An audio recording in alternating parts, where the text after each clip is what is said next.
أعوذ بالله من الشيطان الرجيم بسم الله الرحمن الرحيم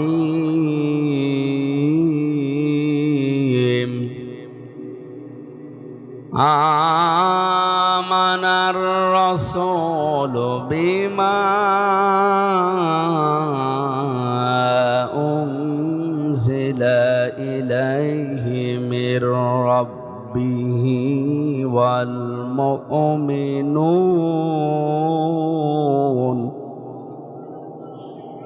كل آمن بالله وملائكته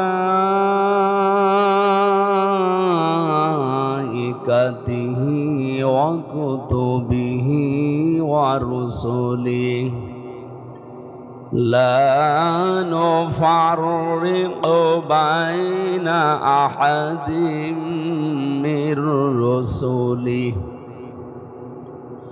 وقالوا سمعنا وأطعنا غفرانك ربنا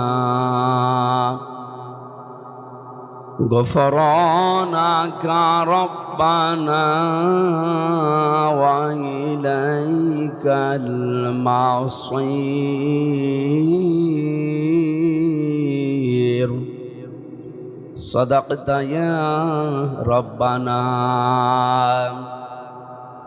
عن أبي هريرة رضي الله تعالى عنه قال سمعت رسول الله صلى الله عليه وسلم إن العبد إذا أذنب ذنبا كانت نقطة سوداء في قلبه فإن تاب ونزع واستغفر سقل قلبه وإن زادت حتى تغلب على قلبه وذلك الرأن الذي ذكر الله عز وجل في كتابه رواه الترمذي.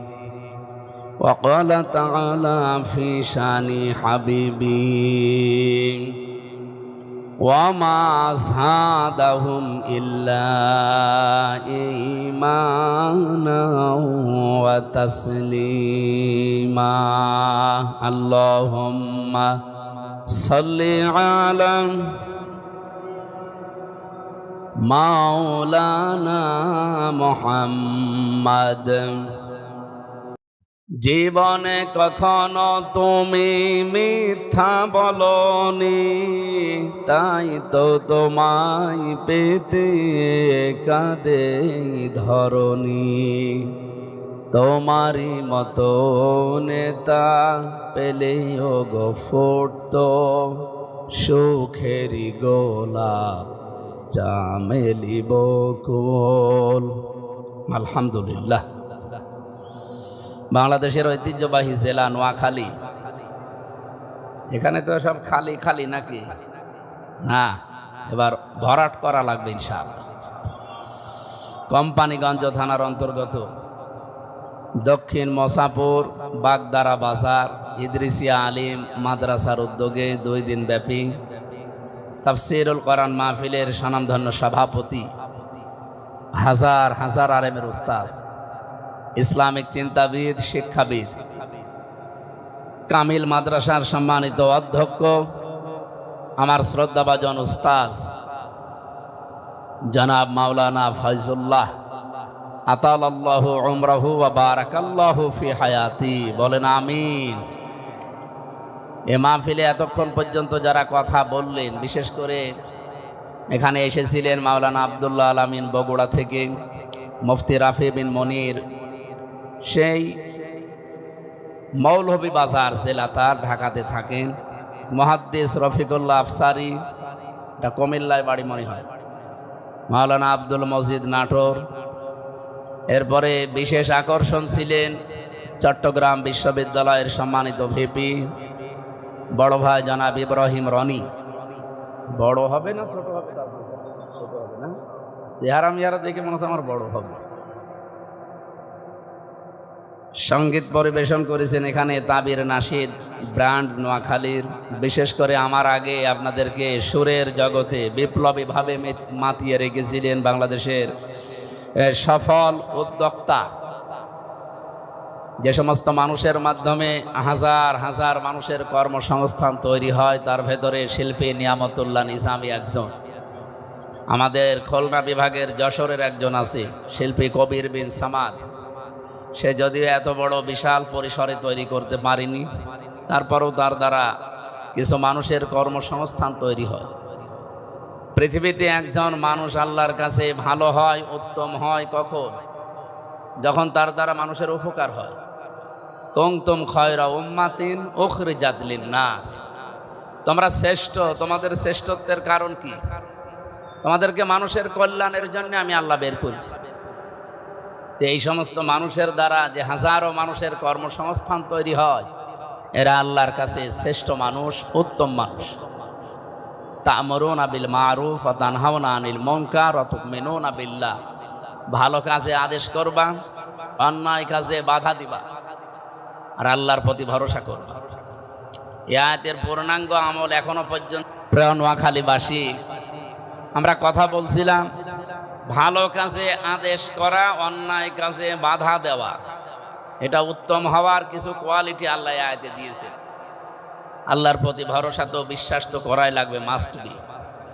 বলেন তো, এই দেশে ভালো কাজে আদেশ দেওয়ার জায়গায় আমরা কি আছি? কোন জায়গায় আছি? অনুরোধের জায়গায়। আর 54 বছর দেশটা স্বাধীন হয়ে গেল, 55 বছর চলছে, এখনো পর্যন্ত আমরা এই 92% মুসলমানের দেশে ইসলামকে আদেশের জায়গায় নিতে পারিনি। পেরেছি অনুরোধের জায়গায় নিতে, যা ভাই চলে মধ্যে আসো না। ইসলামের কোনো বিধান এই জি হুজুর এরকম নেই। ইসলামের বিধান করা লাগবে, কারণ মালিক আর আমরা হচ্ছে তার সার্ভেন্ট, ভৃত্য, গোলাম, আরো যত নিম্ন শব্দ বলা যায়, দাস। আল্লাহর দাস বললে কি নিজেকে কি ছোট মনে হয়? বলেন বলেন। চট্টগ্রাম বিভাগ না এটা, এই বিভাগে একটু সমস্যা আছে। এরা আবার অনেকে রাসূলুল্লাহর দাস বলে, গোলাম বলে পরিচয় দেয়। প্রিন্সিপাল সাহেব নাউজুবিল্লাহ অলরেডি বলে ফেলিস। তা আপনি রাসূলুল্লাহর গোলাম পরিচয় দেবেন কোন কারণে? রাসূলুল্লাহ আপনাকে বানিয়েছে, আপনাকে যিনি বানিয়েছে তার গোলাম আপনি। আমরা রাসূলুল্লাহর গোলাম না, আমরা রাসূলের উম্মত। গোলাম কার বলেন তো? আকাশের দিকে হাত তুলে বলেন গোলাম কার? এটা পরিচয় দিতে যদি কারো লজ্জা বোধ করে, ছোট মনে হয়, আপনি চলে যান। পৃথিবীর মানুষের গোলামি করতে আপনার বাধে না। আল্লাহর গোলামের পরিচয় দিতে অনেকের, এই চট্টগ্রাম বিভাগের মানুষের এটা কি ভুল ধারণা নাকি কোনো কিছু এদের কেউ কি আসর করে রেখেছে, আমি বুঝি না। যদি এই বিভাগ দিয়ে আমরা চট্টগ্রাম থেকে ইসলাম পেয়েছি, এই বিভাগ দিয়ে ইসলামে দেশে প্রবেশ করেছি, আর ওদিকে খুলনা। এই জন্য আমরা চাই আকীদা আমাদের যেন পরিষ্কার থাকে। আমরা ইসলামকে এবার আর আদেশের জায়গায় না নিয়ে ছাড়ছি না। আমি 3 বছর জেলে ছিলাম, আপনারা জানেন। প্রথমে আয়না ঘরেও ছিলাম। আমি দেখেছি যে মানুষকে কিভাবে কষ্ট দেয় তারা।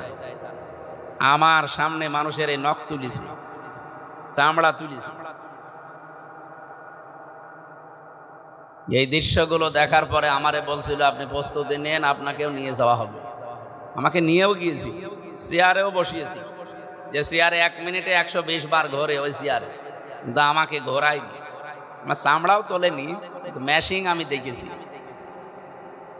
এই প্লাসের মাথা তো হয় একটা, আর ওদের যে প্লাস, ওর মাথা 5টা।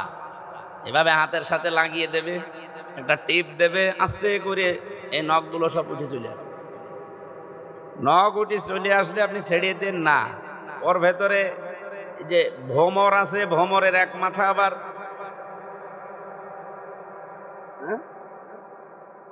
আল আল আল এই আল মতো করা আছে। ভোমর ঢোকানোর পরে ভালোই ঢোকে, কিন্তু বের হওয়ার সময় ঝামেলা। হ্যাঁ, আপনাদের এলাকার ভাষা তো আমি একটু বুঝি। নোয়াখালীর একজনকে আমি হজে পেয়েছিলাম এই কোম্পানিগঞ্জে। দাদারে দেখি দাদা লাফাচ্ছে। দাদা লাফান মানে? বলছে আমি বাংলাদেশে আর যাব না, এই দেশে আল্লাহর ঘর আছে, নবীর রওজা আছে, আমি এখানেই মরতুম। এরকম একটা ভাষা বলেন না আপনারা, মরুম। দাদা মরবেন? হ্যাঁ। এত কন্দন করেন যে আপনি আর বাংলাদেশে যাবেন না, এখানে মরতে চান, এত ভালো লেগেছে দেশ।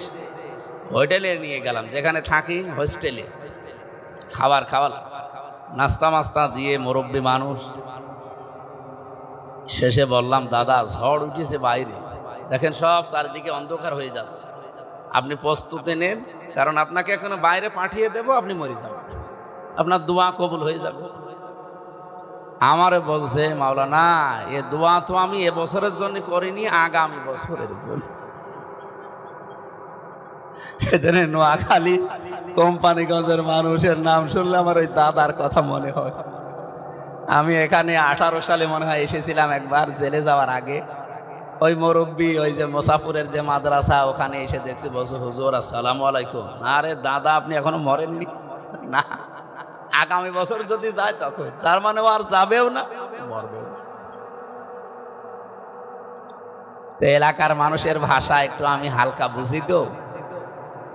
এই ভ্রমরের মতো একদিকে স্যার বলছিলেন যে আল দেওয়া আছে, হ্যাঁ ওই রকম আল আমি দেখেছি, এভাবে ঢোকায় ঠিক, বের হতে চাই না, গোশত নিয়ে বের হয়। এরপরও যদি ছেড়ে দেয় তাও তো বাঁচা যায়, ওর উপরে লবণ ছিটিয়ে দেয়। এই যে কন্দন আমি দেখেছি, রাতের পরে রাত এই লোকটা যন্ত্রণায় কাঁদছিল। এই জেলখানায় যাওয়ার আগে আমার গ্রামের বাড়ি কুষ্টিয়া, পাটিকা বাড়ি ইউনিয়নে আমার বাড়ি, 2 নম্বর ওয়ার্ডে। ওই জায়গায় একটা জেনার ঘটনা ঘটেছিল। এক মহিলার স্বামী থাকে বিদেশে, ওই এলাকায় একজনের সাথে লাইন করে কাজ করে ফেলেছে। 4 জন সাক্ষীও ছিল। গ্রামের লোকজন, মন্ডল মাতব্বার মডল যারা, তারে ধরে নিয়ে আসলো, বলছে হ্যাঁ এই কাজ করলে, মহিলা যদি একটু নরম হয়, যে একটু স্বীকার করে যে আমার ভুল হয়ে গেছে, না ও বলছে করেছি তা হয়েছে কি, দরকার আরো করবে। তা আমি গ্রামে অনেকদিন পরে বাড়ি যাই, আমারে বলছে আপনি মুফতি ফতোয়া দেন।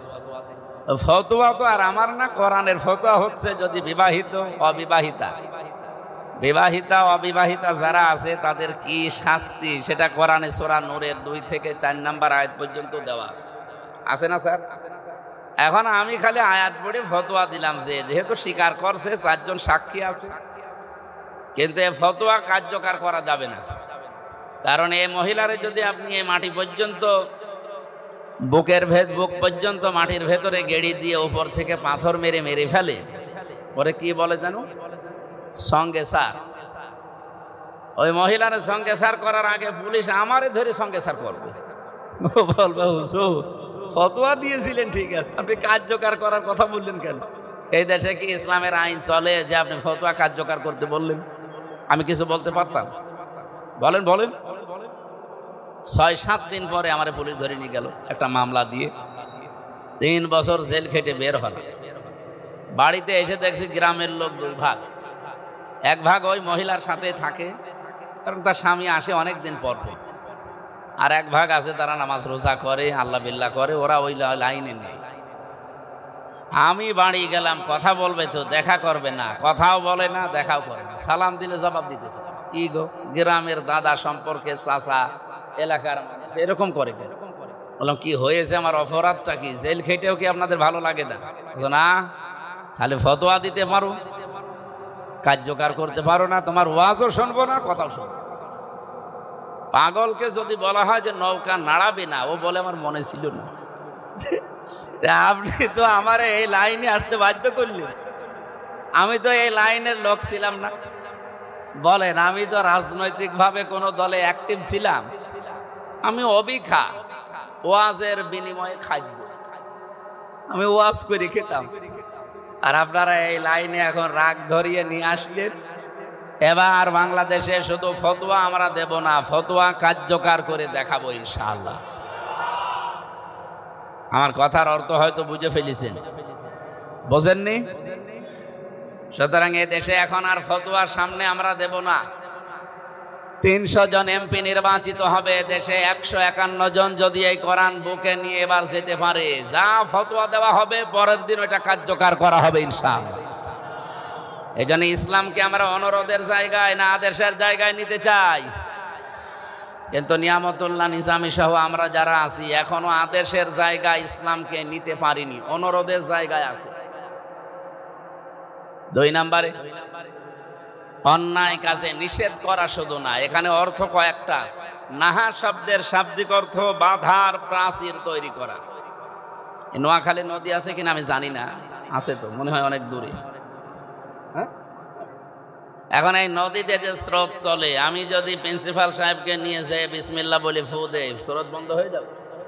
কি করা লাগবে? বাঁধ দেওয়া লাগবে, বেড়া দেওয়া লাগবে, প্রতিবন্ধকতা সৃষ্টি করা লাগবে, তাহলে এই পানি বন্ধ হবে। তাহলে অন্যায় দেখার পরে শুধুমাত্র ভাই এটা ছেড়ে দিলে হয় না, না, এটা বাধার প্রাচীর তৈরি করা লাগবে। আর এটা তৈরি করতে হলে রাষ্ট্রীয় ক্ষমতা দরকার। আমি এই কোরআনে 25 জন নবীর দোয়া পেয়েছি। 25 জন নবী দোয়া করেছেন, 24 জন সব একরকম, আর একজন নবীর দোয়া ছিল আলাদা। হযরতে আদম আলাইহিস সালাম তিনি ব্যক্তিগত দোয়া করেছিলেন, রব্বানা যালামনা আনফুসানা ওয়া ইল্লাম তাগফির লানা ওয়া তারহামনা লানাকুনান্না মিনাল খাসিরিন। বাকি 24 জন নবীর দোয়ায় কোরআনে আছে, ডাইরেক্ট ইনডাইরেক্ট সবার সামারাইজ কথা এক। হযরতে দাউদ নবী দোয়া করেছেন, সূরা সাদের 26 নম্বর আয়াতে দেখবেন। হযরতে সুলাইমান নবী দোয়া করেছেন, সূরা সাদের 35 নম্বর আয়াতে দেখবেন। হযরতে ইউসুফ নবী দোয়া করেছেন, সূরা ইউসুফের 55 নম্বর আয়াতে দেখবেন। মুহাম্মাদুর রাসূলুল্লাহ সাল্লাল্লাহু আলাইহি ওয়াসাল্লাম দোয়া করেছেন, সূরা বানী ইসরাঈলের 80 নম্বর আয়াতে দেখবেন। নবীদের সমস্ত দোয়াগুলো আপনি পড়েন, কিন্তু কি এখান থেকে নেওয়া দরকার ওটা নিতে চান না। সুলাইমান নবী দোয়া করছেন, ক্বালা রাব্বিগফিরলি ওয়া হাবলি মুলকাল লা ইয়ানবাগি লি আহাদিম মিন বা'দি ইন্নাকা আনতাল ওয়াহ্হাব।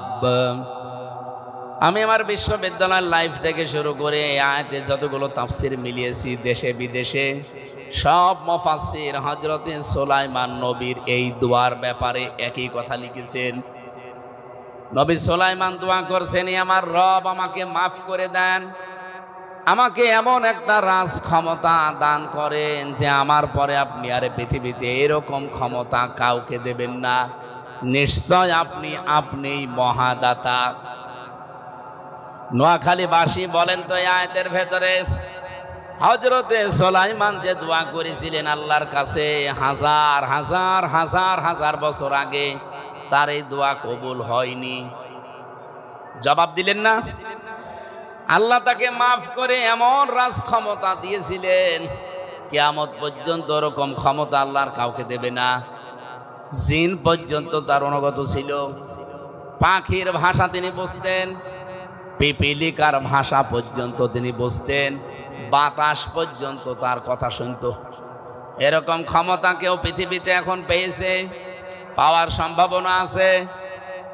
এবার আমার প্রশ্ন, সুলাইমান নবী সহ যত নবীর দোয়া কোরআন থেকে আমি পড়েছি বুঝেছি, আমার প্রশ্ন আপনার কাছে, সুলাইমান নবী এই যে রাজ ক্ষমতা চেয়েছিলেন দুনিয়া ভোগ করার জন্য, এত আসতে বললেন।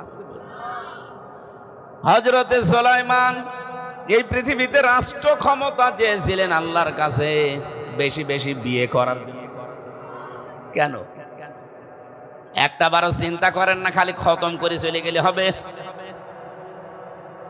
এ দোয়ায় তিনি বললেন, আমাকে রাজ ক্ষমতা দান করো। এই কারণেই তিনি চেয়েছিলেন। আমি তাফসিরে পড়েছি, ব্যাখ্যায় লেখা আছে, সুলাইমান নবী দেখলেন আমি দাওয়াতি কাজ করি, আল্লাহর বিধানের কথা বলি, কিন্তু মানুষকে মানাতে পারি না। এটা মানাতে হলে রাজ ক্ষমতা লাগবে। আল্লাহর কসম, একামতের দিন এই দেশে যারা প্রতিষ্ঠা করতে চায়, যারা মন থেকে এটা চায়, এই মানুষগুলো বেশি বিয়ে করবে এই ধান্দা না, দুনিয়া কামাই করবে এই ধান্দাও না, বেশি বেশি ক্ষমতা দেখাবে এই ধান্দাও নেই। আমাদের একটাই ধান্দা, এ দুনিয়ায় যা প্রচার করি এটা আবার আমরা মানাতে চাই। এটা মানাতে হলে রাষ্ট্রীয় ক্ষমতা দরকার নাই, সম্ভব না।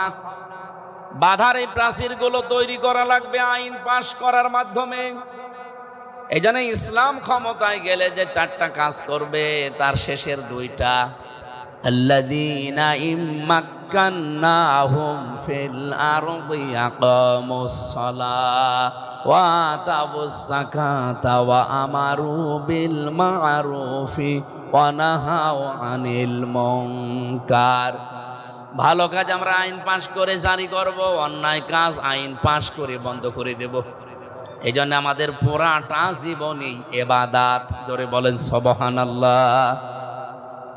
আমি যদি একামতের দিন এই দেশে কায়েম করার জন্য কারো সাথে হাসি মুখে কথা বলি, ওইটাও আমার ইবাদত। কি কথা বলেন না কেন? আমি যে সফর করে এসেছি এই 350 কিলোমিটার, এটাও আমার ইবাদত।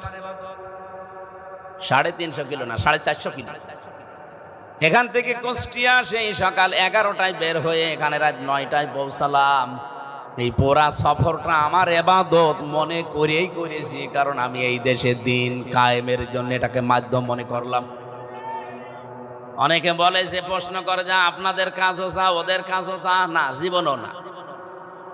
যারা এই দেশে মানুষের তৈরি করা আইন কায়েম করতে চায়, সূরা নেসার 75 নম্বর আয়াতে আছে, 5 নম্বর পারার 9 নম্বর পৃষ্ঠা, 2 নম্বর লাইনে আছে, ওয়াল্লাযীনা কাফারু ইউকাতিলুনা ফি সাবিলিত তাগুত। যারা কাফের তারাও লড়াই সংগ্রাম করে, তারাও মিছিল মিটিং করে, তারাও দল করে, তারাও এরকম অনুষ্ঠান করে, কিন্তু তারা তাগুতের রাস্তায়, শয়তানের রাস্তায় করে। আর শয়তানের রাস্তায় হচ্ছে মানুষের তৈরি করা আইন কানুন জমিনে প্রতিষ্ঠিত করার জন্য কাজ করা। কিন্তু আমাদের ঈমান যাদের আছে, আমরাও এই কাজগুলোই হাতে নিয়েছি, আমরা এগুলোই করি, কিন্তু রাস্তাটা ভিন্ন। আল্লাযীনা আমানু ইয়াকাতিলুনা ফি সাবিলিল্লাহ। আল্লাহ বলেন, যারা ঈমান এনেছে এই মানুষগুলো লড়াই সংগ্রাম করবে, এরাও মিছিল মিটিং করবে, এরাও দল করবে, এরাও ভোট করবে, কিন্তু এদের রাস্তা হবে আল্লাহর রাস্তায়। প্রশ্ন আসতে পারে, ভোট শব্দটা কোথায়? কোনো জায়গায় তো পাওয়া যায় না। হ্যাঁ, পাওয়া যায়, আপনি পাননি তাই। সূরা নিসার 58 নম্বর আয়াতটা দেখবেন বাড়িতে, 5 নম্বর পারার 6 নম্বর পৃষ্ঠা 5 নম্বর লাইনে আছে, ইন্নাল্লাহা ইয়া'মুরুকুম আন তুআদ্দুল আমানাতি ইলা আহলিহা। অবশ্যই আমি আল্লাহ তোমাদের সবাইকে নির্দেশ দিলাম, আমাকে শুধু একা দেয়নি। ইয়া'মুরুকুম, কুম মানে তোমরা সবাই, তোমাদের সবাইকে আল্লাহর নির্দেশ, আন তুআদ্দুল আমানাতি ইলা আহলিহা, তোমাদের যাবতীয় আমানতকে তার প্রাপকের কাছে পৌঁছিয়ে দিবা। এখানে এটা মারেফুল কোরআন তাফসিরে পাবেন। আল্লামা শফি রহমতুল্লাহ আলাইহি তাফসির করতে গিয়ে এই আমানাত বহু বচনের ব্যাখ্যায় তিনি 5টি অর্থ লিখেছেন। এখানে আমানত মানে আপনার কাছে যেটা রেখে গেছে এইটা ফেরত দেওয়া, সে টাকা হোক, পয়সা হোক, কোনো সম্পদ হোক, এমনকি আপনি রায় দেন, ভোট দেন, সাক্ষী দেন, এইটাও আমানত। এমনকি আপনার কাছে যে কথা বললাম যে এটা বাইরে বলবেন না, এইটাও আমানত। তাহলে ভোট যদি আমানত না হয়, ওখানে বয়কার ট বাংলায় লেখা আছে, আপনি তাফসিরটা নিয়ে আসেন। এ কথা শুনলে অনেকে বলে হ্যাঁ গণতন্ত্র। আরে ভাই, এই দেশে ইসলাম এখন কায়েম করার জন্য যতগুলো পদ্ধতি আছে, এই পদ্ধতি ছাড়া কোনোটা এখন অ্যাপ্লাই করা সম্ভব না। আফগানিস্তানের মতো আমাদের দেশে এত পাহাড় আছে, আপনি লুকিয়ে থাকবেন কোথায়? তাদের 40 বছর রাশিয়া আমেরিকা মিলে বম্বিং করে কিছুই করতে পারেনি। আমাদের তো 40 বছর লাগবে না, 40 সেকেন্ডে তামা বানিয়ে ফেলবে। আবেগ নিয়ে চললেই হবে পাগলদের মতো। বাস্তবতা বোঝেন। বাংলাদেশ জামাত ইসলামী খুলনা থেকে কৃষ্ণ নন্দী নামে এক ভদ্রলোক হিন্দু, তাকে নমিনেশন দিয়েছে। এর জন্য তোলপাড় চলছে সারা দেশে। অনেক নামধারী মুসলমান যারা প্রসাব করে পানি নেয় না, তারা পর্যন্ত ফতোয়াবাজি করছে, হ্যাঁ ইসলাম কায়েম করতে চায়, আর হিন্দুরে নমিনেশন দিয়েছে। বাস্তবতা বোঝেন আপনি? দাদা বাবুরা এতদিন বিশ্বের মডলদেরকে এই দেশ নিয়ে দেখাতো যে মুসলমানদের হাতে হিন্দুরা নিরাপদ না, এদেরকে কোনো অধিকার দেওয়া হয় না। এখন দেখেন ওদের একজনকে নমিনেশন দিয়ে ওদের মুখ সব তালাবদ্ধ হয়ে গেছে। এদের কাছে মত মানে কি আন্দাজে মিথ্যা কথা বলো? ওরা তো নিজেরা হিন্দুদেরকে নমিনেশন দিয়ে সামনে নিয়ে এসেছে। সবচাইতে বড় বিষয়, এদেশে 92% আমরা মুসলমান, 8% অন্যান্য ধর্মের লোকরা আছে, তার ভেতরে 6.5% প্রায় হিন্দু। তারা যে বিশাল জনগোষ্ঠী এই দেশে বাস করে, তাদের একজন প্রতিনিধি লাগবে না সংসদে, একজন কথা বলার লোক লাগবে না? খুলনার তাকব থেকে যে লোকটাকে দিল, ওই জায়গায় 100 জনের প্রায় 52%-এরও উপরে হিন্দু। সেখানে মুসলমান দিলে জীবনে পাশও করবে না, কারণ জাতি ভাইয়ের একটা টান থাকে না। এই লোকটা তাদের ধর্মীয় কথাবার্তা গুলো, তাদের ধর্ম সম্পর্কে সংসদে যদি নাই বলে তাদের অধিকারের, তো ওখানে তার আমি ওইভাবে বলতে পারবো না, কারণ 12 মাসে 13 পূজা, 33 কোটি দেবতা, ও সাথা তো আমি নামও জানি না, আমি বলবো কি করি? 33 কোটি দেবতা আপনি নাম জানেন? জীবনে তো আপনাকে বলতে বললে পারবে? এই জন্যে বাস্তবতা নিয়ে কাজ করা লাগবে। যারা এই ভোট শব্দটা শোনার পরে উল্টাপাল্টা মন্তব্য করেন, আমি তাদের জন্য শব্দটা একটু দলিল সহ বললাম। এখন যদি মারেফল করার কেউ বিশ্বাস না করে, এই দোষ আমার না আল্লাহ? বলেন। এটা তো আমি তাফসির থেকে কোট করে বললাম, আমার কোনো দোষ নেই, আমি শুধু অ্যাডভার্টাইজ করেছি। সম্মানিত নোয়াখালীবাসী, আমরা যে কথা বলতে চাচ্ছিলাম, সৎ কাজে আদেশ দেওয়া এখনো পর্যন্ত আমাদের দ্বারা সম্ভব না। অন্যায় কাজে বাধা দেওয়ার মতো পরিবেশ আমরা এখনো বানাতে পারিনি। সুতরাং আমরা 6 নাম্বার তুমিনুনা বিল্লাহ, আল্লাহর প্রতি ঈমান আনা, ওই রকম একটা শব্দ নিয়ে আজকের আমার তেলাওয়াতকৃত আয়াত। আমরা কোরআনে কারীম থেকে কিছু কথা বলতে চাই তাফসীর আকারে, আপনারা শুনবেন তো ইনশাআল্লাহ? মঞ্চে বসা আছেন সম্মানিত ওলামা ইকরাম, বিশেষ করে এই আসনের জন্য বাংলাদেশ জামাত ইসলামী থেকে যিনি নমিনি, অধ্যক্ষ বেলায়েত হোসেন, ইসলামিক চিন্তাবিদ, শিক্ষাবিদ, রাজনীতিবিদ। আল্লাহ রাব্বুল আলামিন তার গোলামকে সফলতার স্বর্ণ শিখরে যেন পৌঁছিয়ে দেন, বলেন আমিন। বাংলাদেশ অলরেডি মেরুকরণ হয়ে গেছে। এই দেশে একদল এখন চাচ্ছে আল্লাহর বিধান প্রতিষ্ঠা করে দেশটাকে রক্ষা করতে, আর একদল উঠে পড়ে লিখেছে দেশটাতে আল্লাহর বিধান বাদ দিয়ে শয়তানের বিধান কায়েম করবে। আমি আর নিচে নামলাম না। সম্মানিত উপস্থিতি, সম্মানিতা মা এবং বোনেরা যারা পর্দার আড়ালের সম্মানিতা মা এবং বোনেরা, প্রশাসনের ভাইরা, আর আমি এখন কোন জায়গায় যাওয়ার আগেই তো কিরামান কাতিবিন চলে যায়। সুতরাং গোয়েন্দা বিভাগের যারা এসেছেন সবাইকে নিয়ে আমরা আল্লাহর দরবারে শুকরিয়া জানাচ্ছি, যিনি আমাদেরকে কোরআনে কারীম শোনার জন্য এই ব্যবস্থা করে দিলেন, বলেন আলহামদুলিল্লাহ। যার মাধ্যমে আসলে সারা দেশে আমার যাওয়া নিষেধ, এখন আমার এলাকা ছাড়া আমি বাইরে যাই না। যে ভাইয়ের কথা ফেলতে পারিনি, আপনাদের এলাকার সন্তান ব্যারিস্টার নুরউদ্দিন, উনি মানে এখনো বাইরে আছে, আজকে ভিডিও কলে কথা বলছিল, বাইরে আছে না? বাইরে আছে, এখনো আসেনি, উনি আসবে কিছুদিন পরে। আল্লাহ রাব্বুল আলামিন তার ওই গোলামকে তার সন্তান আদি স্ত্রী পুত্র যা দিয়েছেন সেগুলো কবুল করেন। মা বাবা মনে হয় কবরে আছে, জান্নাতুল ফেরদাউস যেন বানিয়ে দেন কোরআনের খেদমতের কারণে, বলেন আমিন। আমরা কোরআনে কারীম শোনার জন্য যারা প্রচার করেছে, আমি এখানে পোস্টার দেখেছি, পোস্টার প্রচার করেছেন আপনারা, ইউটিউবে প্রচার করেছেন, ইন্টারনেটে দিয়েছেন, এমনকি মাইকিংও করেছেন। 2-3 দিন ধরে মাইকিং করেছেন। যাদের কানে এই আওয়াজ গেল সবাই কি এসেছে? বলেন বলেন। আসে নাই কেন? আল্লাহ সে কারণ জানিয়েছে। দেখেন তো আপনার ভেতরে কারণ পাওয়া যায় কিনা, নাকি বলবো না? সূরা জাসিয়ার 8 নম্বর আয়াতে আল্লাহ জানিয়েছেন, যারা আসে নাই তাদের জন্য একটা সুসংবাদ আছে। মনে মনে অনেকের ধারণা যে আল্লাহ এসেই কি ভুল করলাম, না, ভুল করে না। যারা আসে নাই তাদের জন্য সুসংবাদ কি? ইয়াসমাউ আয়াতিল্লাহি তুতলা আলাইহি সুম্মা ইউসিররু মুস্তাকবিরান কাআল্লাম ইয়াসমাআহা ফাবাশশিরহু বিআযাবিন আলীম। যাদেরকে বলা হয়েছে যে কোরআন শোনানো হবে, নোয়াখালী জেলার কোম্পানিগঞ্জের মোসাফর কথা বলতে আসবে, অমক অমক আলোচক নাম পর্যন্ত প্রচার করেছে। হে নবী, আপনি দেখবেন অনেক মানুষ অহংকার করে তারা জায়গায় বসে আছে, আসে নাই। সুম্মা ইউসিররু মুস্তাকবিরান, তারা অহংকার করে নিজেদের জায়গায় বসে আছে। কাল্লাম ইয়াসমাহা, মনে হয় তারা এই আওয়াজ শোনেই নাই। আল্লাহর কথা কত বাস্তব, যদি পরীক্ষা করতে চান বিভিন্ন দোকানে যেয়ে দেখেন এখনো পর্যন্ত আমার নামে গীবত হচ্ছে। আপনি চলেন, আপনি যেয়ে দেখবেন গীবত করছে। আমির হামজা এসেছে কুষ্টিয়া থেকে, ও রাজনীতি করবে, না গিয়ে ভালোই করেছি। এক কথা বলছেন, আপনার বিশ্বাস না হলে চলেন দেখেন এই কথা বলছে যে না যে ভালোই করেছি। ফাবাশশিরহু বিআযাবিন আলীম, আল্লাহ বলেন হে নবী আপনি তাদেরকে যন্ত্রণাদায়ক আযাবের সুসংবাদ দেন। তারা আপনার উপরে রাগ করে অহংকার করে আসে নাই তা না, মূলত তারা আমি আল্লাহর আয়াতগুলোকে অস্বীকার করে। আপনি তো অ্যাডভাইস করছেন, আপনার তো নিজের কোনো কথা কোরআনের ভেতর আপনি ঢুকিয়ে বলতে পারবেন না।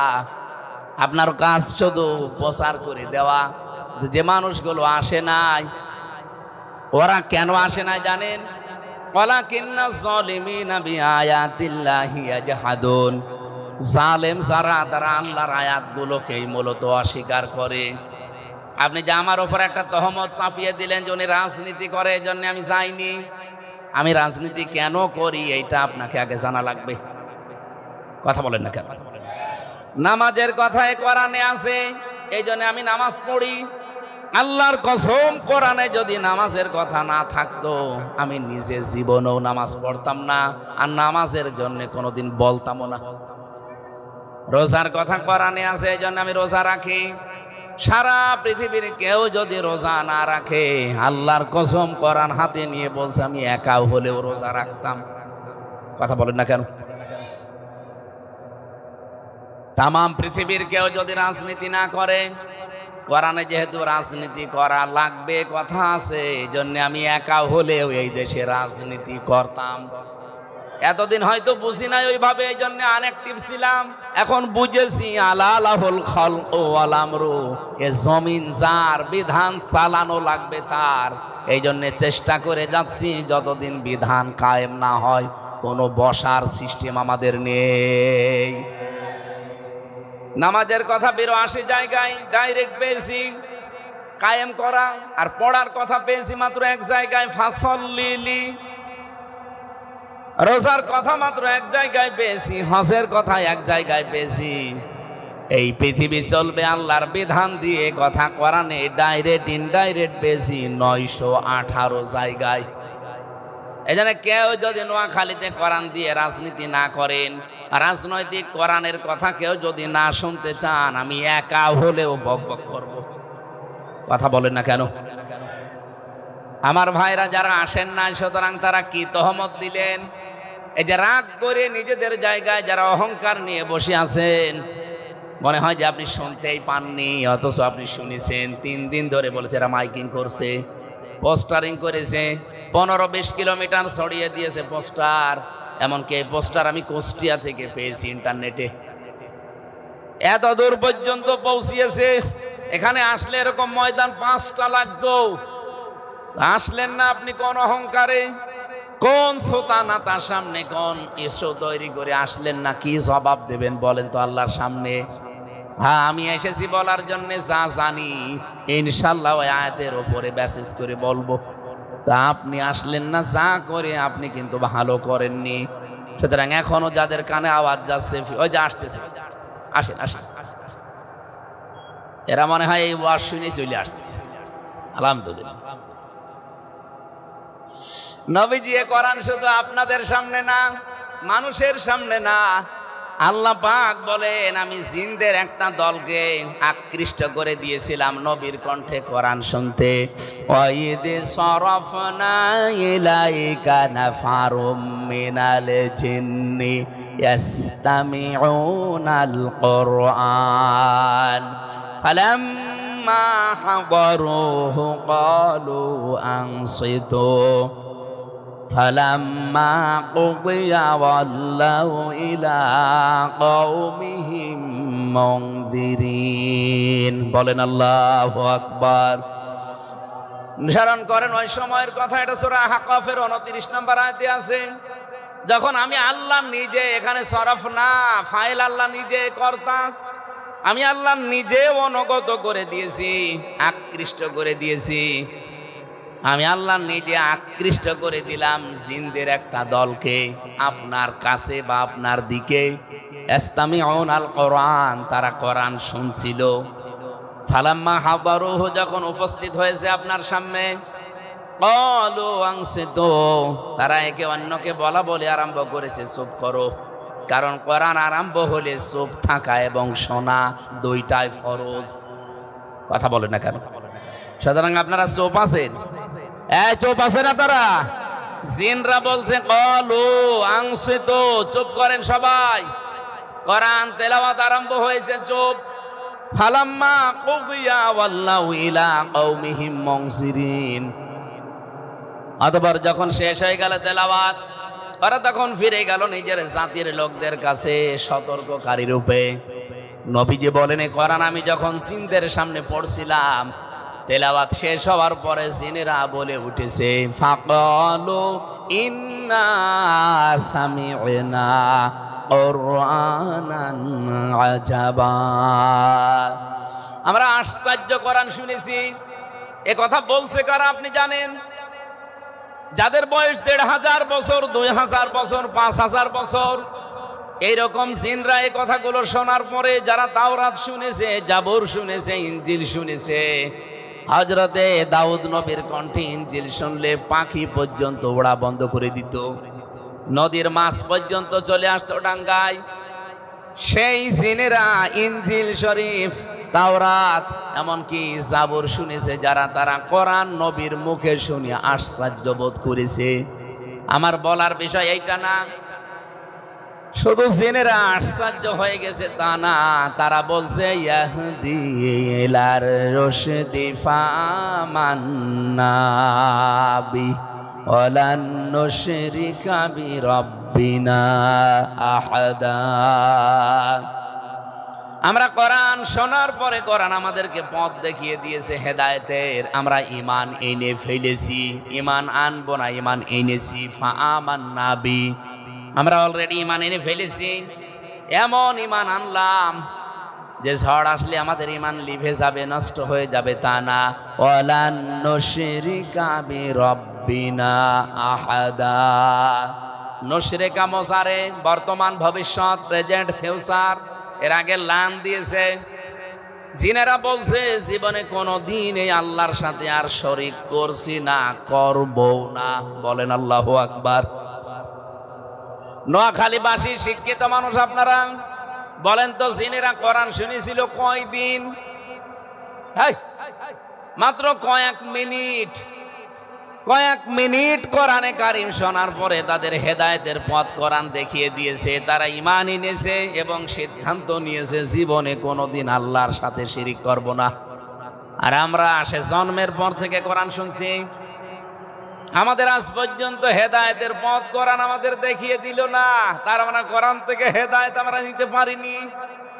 এখনো আমরা ঈমান যা এনেছি, ঈমানের ভেতরে এখনো বেদাত, এখনো শিরিক ভরপুর। কথা বলেন ঠিক কিনা?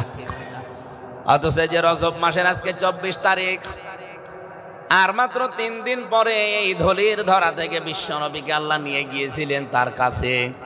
প্রথম আসমান, দ্বিতীয় আসমান, তৃতীয় আসমান শেষ করে করে একেবারে আরশ মহল্লা। ২৭ বছরের একটা সফর, ২৭টা বছর আল্লাহ পাক তাকে সফর করিয়েছেন। লিনুরিয়াহু মিন আয়াতিনা, যত নিদর্শন দেখানোর আল্লাহ সব তাকে দেখিয়েছেন। আল্লাহ রাব্বুল আলামিন বলেন, 3টা জিনিস আমার নবীকে আমি ওই দিন হাদিয়া দিয়েছি, আর 14টা জিনিস এই 27 বছরে বসিয়ে বসিয়ে শিখিয়েছি। অশান্ত পৃথিবীকে শান্ত করার জন্যই 3টা হাদিয়া খুব দরকার, আর ওই 14টা কর্মসূচি অ্যাপ্লাই করা খুবই জরুরি। বাংলাদেশ যেহেতু এখন অশান্ত করার অনেকে চেষ্টায় আছে, এবং এখনো আমরা শান্তিতে নেই, আছি। আরো জোরে বলেন। 2 দিন আগে আমার কুষ্টিয়ার জেলা স্কুলের সামনে দিনের বেলা আমার সামনে একজনকে কুপিয়ে মেরে ফেললো, সঙ্গে সঙ্গে শেষ। ওই দিন ঢাকাতে একটা মেরেছে কুপিয়ে। কি অবস্থা বলেন তো? কুষ্টিয়া থেকে এ পর্যন্ত 450 কিলো আসতে আমারে 7 বার রাস্তায় দাঁড় করিয়েছে। অথচ বাইরের দেশগুলোতে এই দেশের চাইতে প্রায় 7 ডবল, 10 ডবল, 30 ডবল, 50 ডবল দেশে আমি গেছি। এত বড় বড় বিশাল দেশে আমি সফর করে দেখেছি। মালয়েশিয়া বাংলাদেশে যাইতে প্রায় 5 ডবল বড়। এদেশের এই মাথা থেকে ও মাথা মাত্র 1150 কিলোমিটার। মালয়েশিয়া এক একটা প্রদেশের চাইতে বড়। আমি প্রতিদিন প্রায় 1500 কিলো, 2000 কিলো রান করতাম প্রতিদিন। রাত নেই, দিন নেই, কোনো ভয় নেই আমাদের ভেতরে। ড্রাইভার আমারে বলছে, ঘুমিয়ে যান, রাত 2টা বাজে, সামনে কেউ আসবে না আল্লাহ ছাড়া। অথচ 1-150 কিলোমিটার পরে কিছু বাড়ি ঘর, কিছু দোকান পাওয়া যায়। মরুভূমি, পাথর, পাহাড় আর পাম গাছ। সৌদি আরব বাংলাদেশের চাইতে 14 ডবল বড়। বাকি অন্যান্য অমুসলিম দেশগুলোর কথা বললাম না, কারণ ওগুলোতে যেহেতু আইন আছে এবং প্রয়োগ আছে তাদের বানানো। ইসলামী আইন যেগুলোতে হালকা আছে সেগুলোর কথা বলছি। এত বড় বড় বিশাল দেশে সফর করে আমার মনের ভেতরে কোনো ভয়, কোনো টেনশন, কোনো চিন্তাও আসে নাই। মাত্র 450 কিলোমিটার আসতে আমার 7 জায়গায় অলরেডি আজকে ধরেছে। এখন যেতে আমার মনে হয় কমপক্ষে 10 জায়গায় ধরবে। প্রশাসন ধরলে তো তাও সালাম কালাম দিয়ে ছেড়ে দেবে, কিন্তু ওর বাইরে আর একটা দল আছে, ওরা যদি ধরে সব আল্লাহ রাস্তায় নিয়ে নেবে। সেদিন পাবনা থেকে যাচ্ছিলাম, ওই যে লালন ব্রিজ পার হয়েই দেখি গাছ ফেলা। ড্রাইভার আমারে বলছে, হুজুর ওঠেন, ডাকাত পড়িয়েছে, কাঁচ খুলে দেন। কাঁচ খুলে দিয়ে দেখি মুখ বাঁধা, কালো কাপড় দিয়ে, আর হাতে বাবাজি বড় বড়। আমারে তোরা দেখে চিনে ফেলেছে, কারণ আমরা তো শয়তান হোসেনে। আমি টাকা পয়সা ওদের ছুরি দেখি আগেই যা পেয়েছি, বলছি এই নেন, তাড়াতাড়ি গাছ সরিয়ে দেন। আমার দিকে তাকিয়ে বলছে, হুজুর আপনার টাকাও নেব, আল্লাহ মাফ করবে। আরে শয়তান, তাড়াতাড়ি নে। কতগুলো মানুষের হাতে কপ দিয়ে হাত কেটে দিয়েছে, টাকা লাগে। আর আমারে বলছে আপনার টাকাও নেব, আল্লাহ মাফ করবে। টাকা নিয়ে আগে গাছ তুলে দিন, আমি চলে যাই। কিছু নেওয়ার পরে আমারে বলছে, বাড়ি চলে যাবেন, ভাড়া লাগবে না, তেল কিনবেন না, কিছুই তো নেই, সব দিয়ে দিয়েছি। ওখান থেকে কয়েকশো টাকা, কয়েক হাজার টাকা আমারে বের করে বলছে, তেল কিনে বাড়ি যান। ড্রাইভার আমারে যাওয়ার সময় বলছিল, হুজুর ডাকাত হলো, ইমানদার ডাকাত, আমাদের টাকা দিয়ে দিল। এখনো নিরাপত্তা বোধ করছি না। এই অশান্ত বাংলাদেশকে এই রজব মাসে আমি কোরআন সামনে নিয়ে কসম করে বলতে পারি, যদি শান্ত করতে হয় এই 14টা কর্মসূচি এই রজব মাসে বাংলাদেশে অ্যাপ্লাই করা লাগবে। আর যে 3টা হাদিয়া পেয়েছিলেন নবীজি, ওই 3টা হাদিয়া আমাদেরও পাওয়া লাগবে। দেখেন তো আমরা পেয়েছি কিনা। আপনারা শুনতেছেন নাকি বেশি হয়ে গেল সময়? ওরে বাবা, 11টা বেজে গেছে। আমার ভাইরা, সর্বপ্রথম যে হাদিয়া নবীকে দিয়েছিলেন, এ হাদিয়া শুনলে আমি জানি নোয়াখালীর অনেকের না বুঝে রাগ হতে পারে, তারপরও আমি সত্যটা বলবো। 1 নম্বরে বললেন, হে নবী, আপনার উম্মতদেরকে আমি একটা হাদিয়া দিলাম, সবাইকে মাফ করে দিলাম, শুধু শিরিক যারা করে তাদেরকে আমি মাফ করছি না, করব না। কোরআনে কারিমে অনেক জায়গায় আয়াত আছে ডাইরেক্ট, সূরা নিসা 48 নম্বর আয়াত, 116 নম্বর আয়াত, একই কথা আল্লাহ দিয়েছেন, ইন্নাল্লাহা লা ইয়াগফিরু আন ইউশরাকা বিহি ওয়া ইয়াগফিরু মা দুনা যালিকা লিমান ইয়াশা। রব্বুল আলামিন বলেন, সব গুনাহ আমি আল্লাহ ইচ্ছা করলে মাফ করে দিচ্ছি এবং দেব, কিন্তু শুধু শিরিক করলে, এটা যতক্ষণ খাস দিলে তওবা না করবে কোনো মাফ নেই। অথচ এই কথাটা শুনলে আমার সবচাইতে বেশি ভয় হয় বাংলাদেশ আর ভারতের মুসলমানদেরকে নিয়ে। আমাদের ঈমান আছে আমিও জানি, কিন্তু ঈমানের সাথে আমাদের শিরিক মিশ্রিত। কথা বলেন না কেন? ওয়াকাদিমনা ইলা মা আমিলু মিন আমালিন ফাজআলনাহু হাবাআম মানসুরা। সূরা ফুরকানের 23 নম্বর আয়াতে আছে, কিয়ামতের দিন যদি কেউ শিরিক মিশ্রিত কোনো আমল নিয়ে আল্লাহর কাছে দাঁড়ায়, ওটা ধূলিকণার মতো তার মুখের ওপরে নিক্ষেপ করবে। বলেন নাউজুবিল্লাহ। ওই দিন নবীকে আল্লাহ জানিয়েছেন, হে নবী, আপনাকে শুধু এটা না, এই হাদিয়াটা আপনাকে দেইনি। এটা সূরা জুমারের 65 নম্বর আয়াতে পাবেন। যত নবী রাসূল দুনিয়ায় পাঠিয়েছি প্রত্যেকের কাছে আমি এই ওহীটা করেছিলাম, ওয়ালাকাদ উহিয়া ইলাইকা ওয়া ইলাল্লাযীনা মিন ক্বাবলিকা লাইন আশরাকতা লা ইয়াহবাতান্না আমালুকা ওয়া লা তাকুনান্না মিনাল খাসিরিন। সব নবীকে ওহী করেছি যে শিরিক করা যাবে না। এমনকি আপনাকেও আমি এই ওহী করলাম, হে নবী, আপনিও যদি শিরিক করেন আপনার জীবনের যত আমল আখলাক আমি আল্লাহ সব কিন্তু নষ্ট করে দেব, ব্যর্থ করে দেব। আপনি অবশ্যই ক্ষতিগ্রস্তদের অন্তর্ভুক্ত হয়ে যাবেন। বলেন নাউজুবিল্লাহ। নোয়াখালীবাসী এটা রেকর্ড হচ্ছে। আমি সারা বাংলাদেশের সব মুসলমানদেরকে, অন্য ধর্মের যারা আছেন ওই 8% বাদ দিলাম, এই 92% মুসলমানকে আমি আমার নিজের ভাই, নিজের বাবার মতো মনে করে বলছি, শিরিক মিশ্রিত কোনো আমল নিয়ে আল্লাহর কাছে যাওয়া যাবে না। সত্যি করে বলেন, শিরিক আমাদের জীবনে যদি না জেনেও করে থাকেন, জেনে বাদ দিয়ে দেওয়া লাগবে। এর যতগুলো প্রকার আছে, শিরিক বিল জাত আছে, শিরিক বিল সিফাত আছে, শিরিক বিল ইখতিয়ার আছে, শিরিক বিল হুকুক আছে, এরকম 120 প্রকার আছে। এই পৃথিবীর ময়দানে শিরিক এক কথায় জবাবে, আল্লাহ যেটা পারে ওইটা অন্য কেউ পারে, এই বিশ্বাস করার নাম শিরিক। আর শিরিক যারা করে তারা মুশরিক। এই কথা বুঝেছেন? বুঝেছেন কথা? আল্লাহ যেটা পারে ওইটা অন্য কেউ, এমনকি রাসূলুল্লাহ, আরো জোরে বলেন, শুধু আপনার পীর সাহেব পারে। এবার আমি একটা একটা করে কয়েকটা উদাহরণ দেব শুধু শিক্ষা নেওয়ার জন্য। এই এদিকে তাকান। সন্তান দেওয়ার একচ্ছত্র মালিকানা কার? আমরা অনেকেই মনে করি না কোনো বাবা হয়তো হালকা পাতলা পারে। একটা বগুড়ায় অনুষ্ঠান ছিল আমার, একজন এসে বলছে, হুজুরে আপেল পড়িয়ে দিন। আমি তো সূরা ফাতিহার নাস ইখলাস এগুলো পড়ে ফো দিচ্ছি, আমার কানের কাছে মুখ নিয়ে বলছে, হুজুর এমন ভাবে আপেল পড়বেন যেন ছেলে হয়। আপেল ফেলে দিলাম। আমার বলছে, আপেল কই? ফেলে দিস কেন? আরে ভাই, আপেল পড়া দিয়ে যদি ছেলে হয় তাহলে আমার ম্যাডামের 3টা মেয়ে হইতো না। ম্যাডামরা শুধু আপেল খাওয়াতাম পড়ে পড়ে। কি বিশ্বাস লোকটার দেখেন।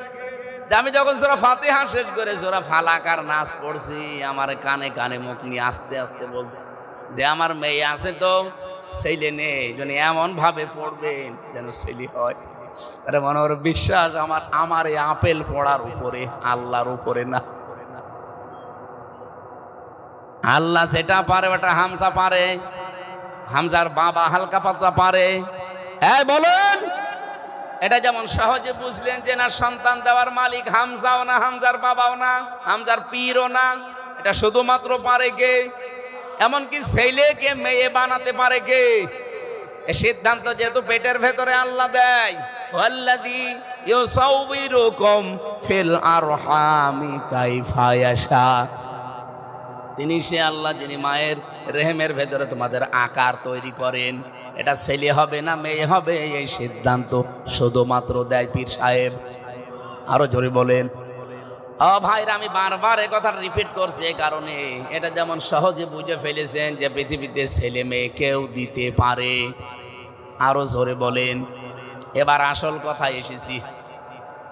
আমি যে বলছিলাম অনেকের মন খারাপ হতে পারে হয়তো না বুঝে, প্রিন্সিপালের মতো অধ্যক্ষ সাহেবের মতো বুঝলে আপনিও রাগ করবেন না। এখানে যদি একজন কানা কেউ জিজ্ঞাসা করেন, একজন পাগল কেউ জিজ্ঞাসা করেন যে আসমান জমিন বানিয়েছে কেউ, পাগলও বলবে আল্লাহ। কথা বলছে না কেন? আবু সেহেলকে জিজ্ঞাসা করা হয়েছিল আসমান জমিন কে বানিয়েছে? ওয়ালা ইনসালতাহুম মান খালাকাস সামাওয়াতি ওয়াল আরদা লা ইয়াকুলুনাল্লাহ।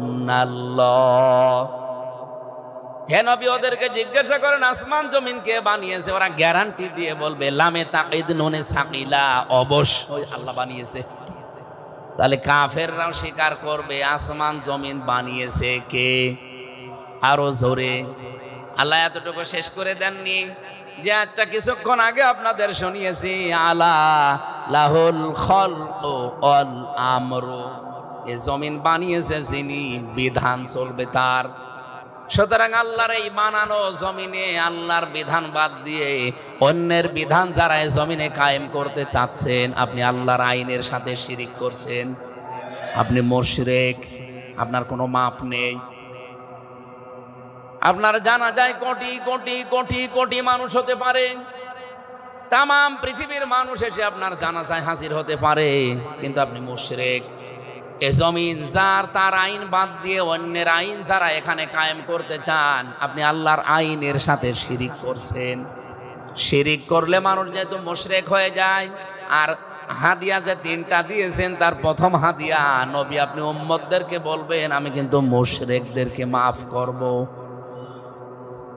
এত বড় বাংলা কথা বলার পরেও যদি কারো রাগ হয়, ওই আফসারির মতো কুকুরে পোশাক করেছে বিবেকের ওপরে। এর চাইতে বাংলা বলার আমার আর কায়দা নেই। বলেন তো স্যার, এত বড় সহজ ভাষায় বলছি যে আল্লাহর আইনের বাইরে অন্য কোন আইন আপনি কায়েম করতে চাবেন, আপনি মুশরিক।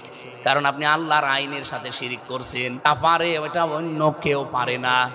কারণ আইন তৈরি করতে পৃথিবীর কাউকে আল্লাহ অনুমতি দেয়নি।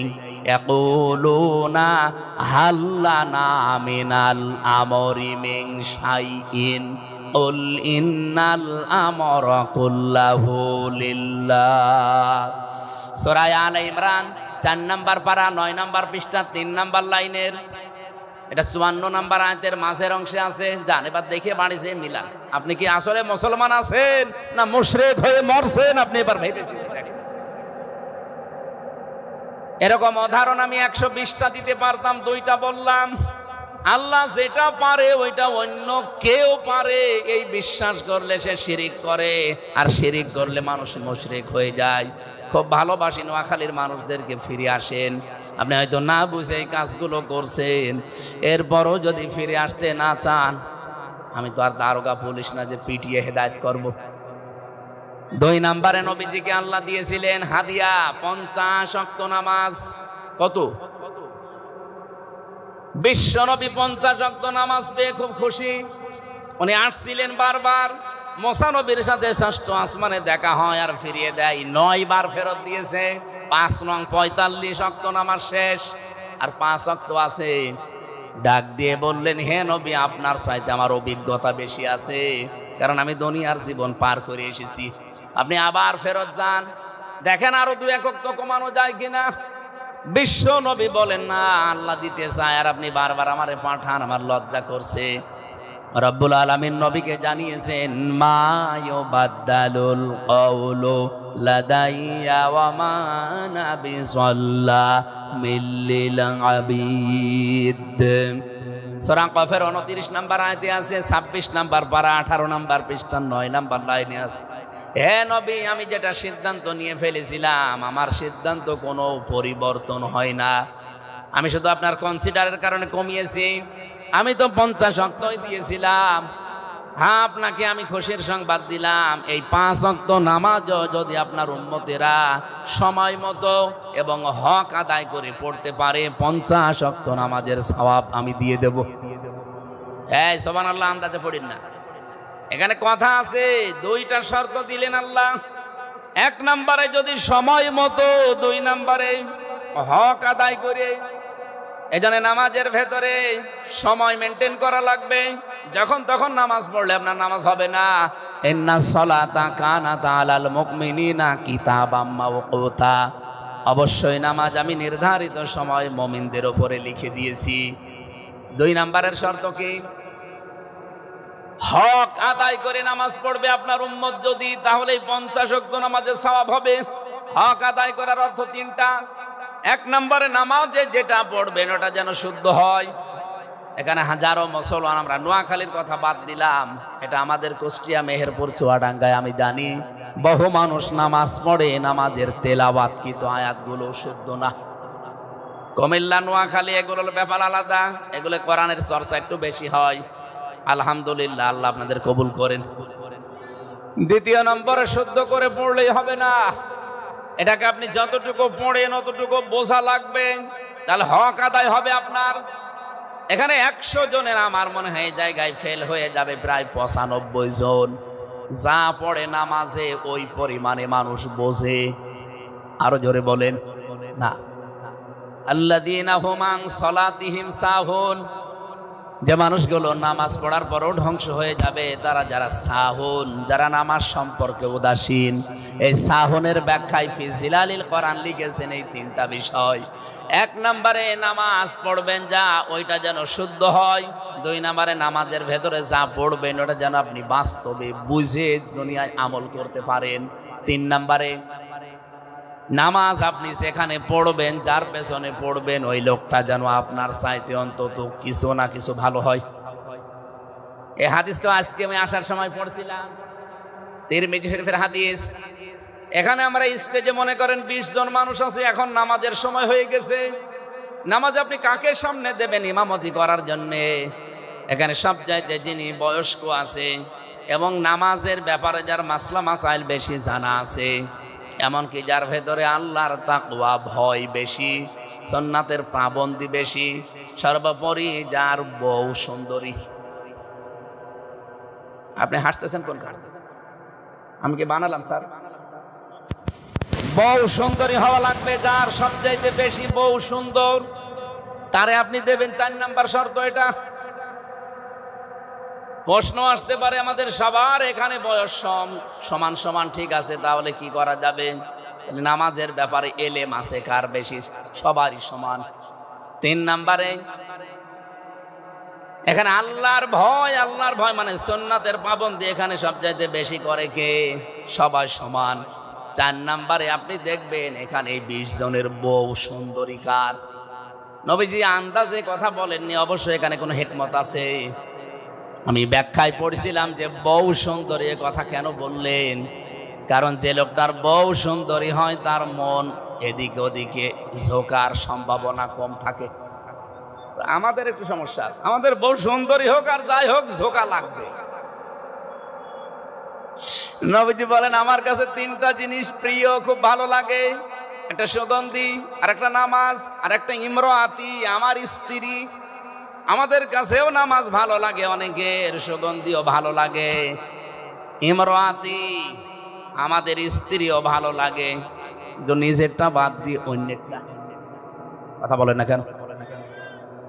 এই জন্যে তো পরকীয়া প্রেম করে নাকি? নোয়াখালী এসব নেই? এই নোয়াখালী সেই জেলা না যেখানে 4 সন্তানের মাও? হ্যাঁ, ও থানাটা মনে হয় কি সুবর্ণচর না কোন থানা যেন। আমি একটা অনুষ্ঠান নিয়েছিলাম, ওখানে যেই গোষ্ঠীর লোকজন ওই কাজ করেছে তারা বলছে ওই হুজুর আসলে ওই হুজুরের খবর আছে। আমি কি মিথ্যা বলেছিলাম? আপনি কাজ করবেন উল্টা পাল্টা, আবার বলাও যাবে না। এই জন্যই তো ইসলামকে ক্ষমতায় নেওয়া দরকার। কত হাফ প্যান্ট পরা মানুষকে বাইরের দেশে আমি দেখেছি। থাইল্যান্ডে গিয়েছিলাম, কই সেখানে তো কেউ উল্টা পাল্টা নজরেও তাকাচ্ছে না। অনেকে বলে হুজুর জিনিস দেখলে মাথা ঠিক থাকে না। মাথাও ঠিক থাকবে, আপনিও ঠিক থাকবেন যদি আইন থাকে। এবার যদি ইসলাম, আল্লাহর কসম, যদি ইসলাম এবারে দেশে কায়েম হয়ে যায়, আপনি জেনা করার চিন্তা ভাবনা দূরের কথা, স্বপ্ন দোষ বন্ধ হয়ে যাবে।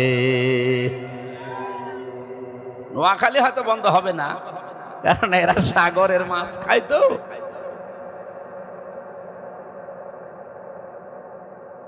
নোয়াখালীবাসী 3 নাম্বার যে শর্ত বললাম, আপনি যার পেছনে নামাজ আদায় করবেন, এই লোকটা আপনি দেখেই অবশ্যই ইমামতির জায়গায় দাঁড় করিয়েছেন।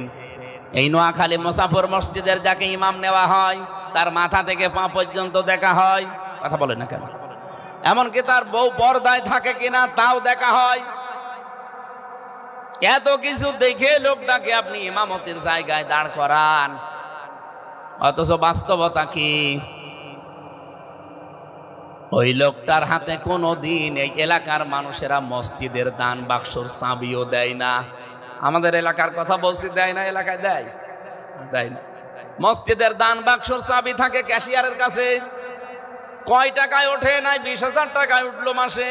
সেই টাকাটা একটা বাক্সে তালা মারা, সেটার তালা চাবি রেখে দেয় ক্যাশিয়ার, ইমামের কাছে দেয় না। অথচ যেই লোকটা এবার এমপিতে দাঁড়াবে, তার কাছে কোটি কোটি টাকা বাজেট আসবে যদি সে পাস করতে পারে। আমার তো মনে হয় এই দেশে এবার যারা এমপিতে দাঁড়াবে, তাদের চরিত্র ইমাম সাহেবের চাইতে 100 গুণ ভালো হওয়া লাগবে। নামাজের এই 3 নাম্বার শিক্ষা যদি নিতে পারি আমরা, এই দেশে কোনো বেনামাজি, কোনো চরিত্রহীন মানুষ সংসদে যেতে পারবে। আপনি নবীজির হাদিয়া তো গ্রহণ করলেন না। আল্লাহ নবী হাদিয়া নিয়ে এসেছিলেন। 5 ওয়াক্ত পড়লে 50 ওয়াক্ত নামাজের সওয়াব এমনি না, এই কারণে পাওয়া যাবে। আসেন না আমরা একটু বোঝার চেষ্টা করে নামাজটা আদায় করে। খালি লোক দেখানোর জন্য নামাজ পড়লেই হবে না। ফাসাল্লি লিরাব্বিকা ওয়ানহার, ফাসাল্লি আছে, এরপরে লিরাব্বিকা আছে। আল্লাহ বলেন নামাজ আদায় করো, এবং নামাজটা যেন আল্লাহর জন্য হয়। আল্লাহর জন্য কেউ যদি নামাজ আদায় করতে চায়, এই শর্তগুলো তার ভেতরে পাওয়া যাবে। শুদ্ধ করে পড়বে, যা পড়ে সে বুঝবে, এবং যা বোঝে ওই অনুযায়ী তার প্র্যাকটিক্যাল লাইফ চালাবে। 4 নাম্বারে যতটুকু নামাজের ভেতরে পড়বে, যার পেছনে ইমামটাকে সে যেন নির্বাচিত করে নেয়। আমাদের দেশে আমরা ইমাম নির্বাচিত করি ঠিক, কিন্তু শুধু নামাজের ইমাম, পরিবারের ইমাম লাগে, সমাজের ইমাম লাগে, রাষ্ট্রের ইমাম লাগে। এই ইমামগুলো আমরা নির্বাচনের সময় নামাজের এই হক আদায়ের শিক্ষাটা নেই না। এই জন্য আমাদের সমাজ পরিবর্তন হয় না। রজব মাসে এই হাদিয়া নবীকে আল্লাহ যা দিলেন, আমরা এইভাবে হাদিয়া গ্রহণ করতে পারবো না। আরো জোরে বলেন। 3 নাম্বারে হাদিয়া দিয়েছিলেন সূরা বাকারার শেষের 2টা আয়াত, যেটা আমরা একটা পড়লাম। আমানার রাসূলু বিমা উনজিলা ইলাইহি মির রাব্বিহি ওয়াল মুমিনুন। নবীজিকে আল্লাহ শিখিয়েছিলেন যে ঈমান কি করে আনা লাগে, ঈমান আনার পরে নিজের অপরাধগুলো কি করে মাফ করা লাগে, সেই পদ্ধতি নবীকে আল্লাহ শিখিয়েছেন। 3 নাম্বারে কাফেরদের উপরে বিজয়ী হতে হলে কি কি কর্মসূচি হাতে নেওয়া লাগে, কোন পদ্ধতিতে যাওয়া লাগে, ওইটা আল্লাহ শিখিয়েছেন। এই 2টা আয়াতে এই 3টা বিষয় আছে। আসেন তো আমরা এই 3টা বিষয় একটু সামনে নিয়ে আসি। ঈমান, যেহেতু তুমিনুনা বিল্লাহ বলেছিলাম, যে যারা ঈমান আনবে আল্লাহর প্রতি, রাসূলুল্লাহকে আল্লাহ ডাক দিয়ে বললেন আমানার রাসূল, ঈমান এনেছে রাসূল।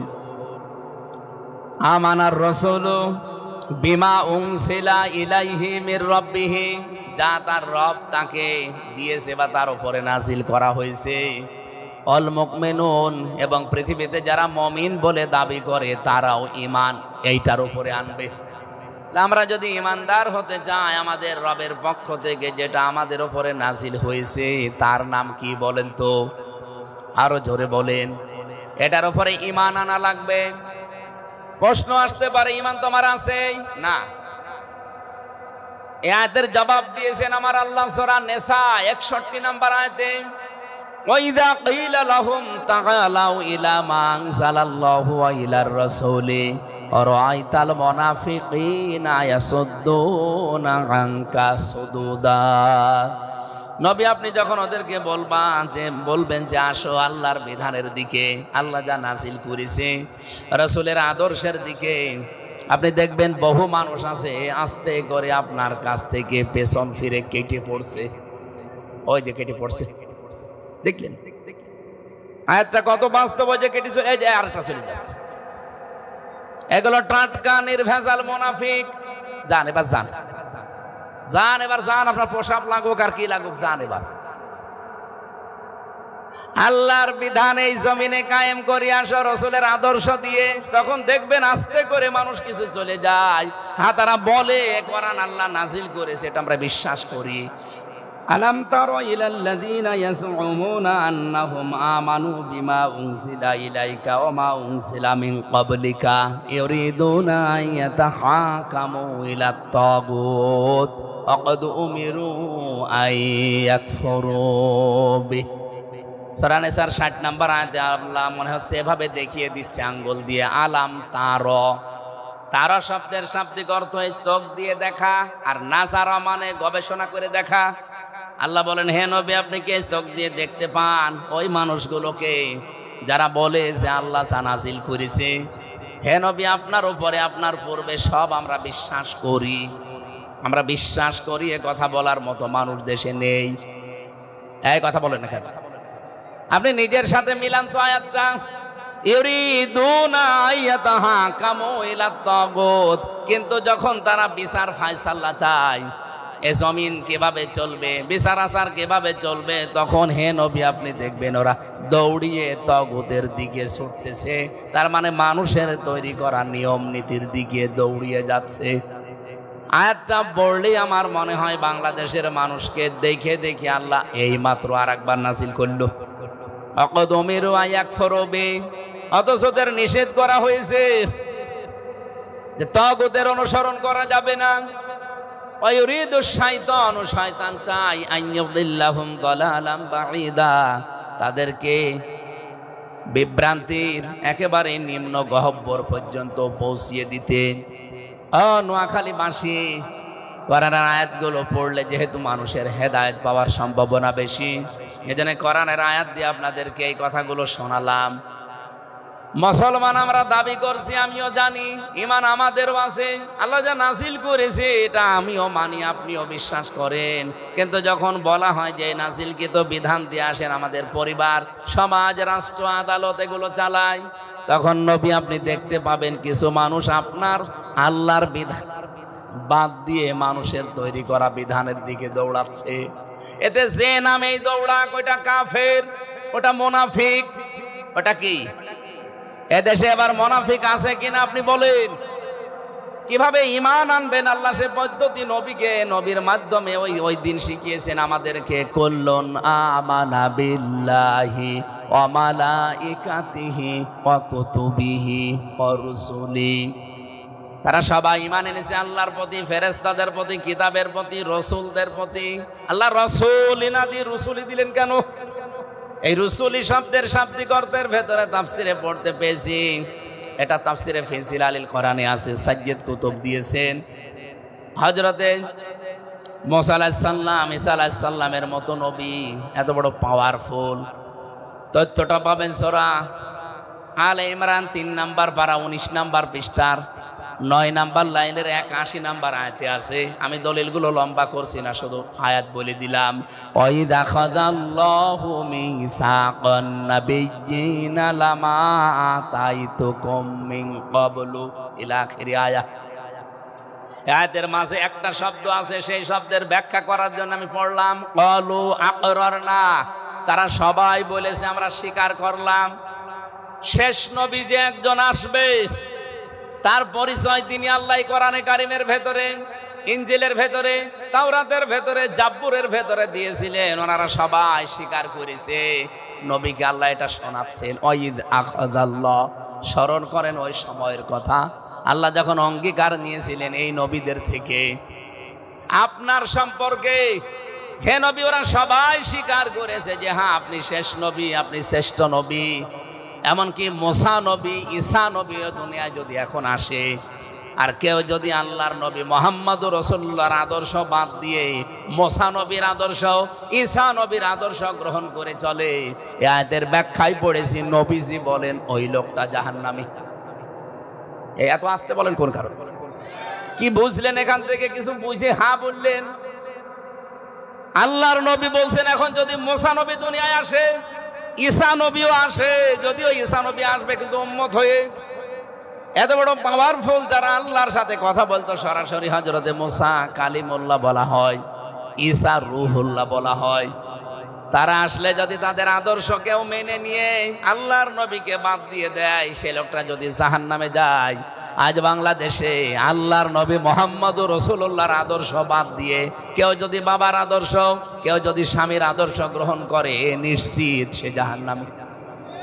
নিয়ে আসবেন কোন হুজুর? নিয়ে আসবেন, নিয়ে আসেন, যান। প্রিন্সিপাল তো বসে আছে, আরো কোন হুজুর নিয়ে আসবেন? নিয়ে আসেন তো।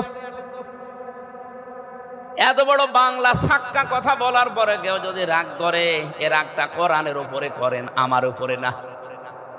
এত বড় মুসা নবী, ঈসা নবী আসার পরে যদি এ পৃথিবীতে এখন বিশ্ব নবীর আদর্শ বাদ দিয়ে কেউ মুসা নবীর দিকে দৌড়ালে সে জাহান্নামে যায়, ঈসা নবীর দিকে দৌড়ালে কেউ জাহান্নামে যায়।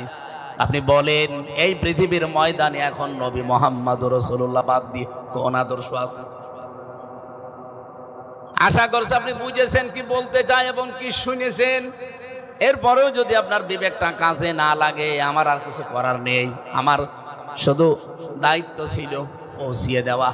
ইন্নামা আলাইকাল বালাগ ওয়া আলাইনাল হিসাব। পৌঁছিয়ে দেওয়ার দায়িত্ব আমার, হিসাব নেওয়ার দায়িত্ব কার? আপনার উপরে ছেড়ে দিলাম। এবার 14টা জিনিস শিখিয়েছিলেন না, সময় বেশি হয়ে যাচ্ছে। আমারও সকাল থেকে আবার অনুষ্ঠান শুরু, আমি আর থাকতে পারছি না।